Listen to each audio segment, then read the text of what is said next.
കർത്താവിൻ്റെ മഹത്വം എല്ലാറ്റിനും മുകളിൽ ഒരു വിധാനവും കൂടാരവുമായി നിലകൊള്ളും.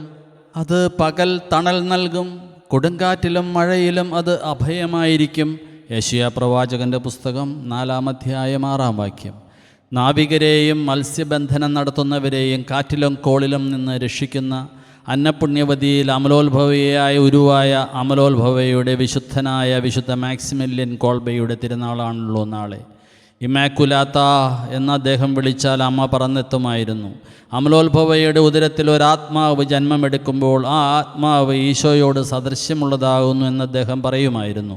ആത്മാവിൻ്റെയും ശരീരത്തിൻ്റെയും ജീവനെതിരെ ആഞ്ഞടിക്കുന്ന കാറ്റിലും കോളിലും നിന്ന് ഞങ്ങളെ കാത്തുകൊള്ളണമേ.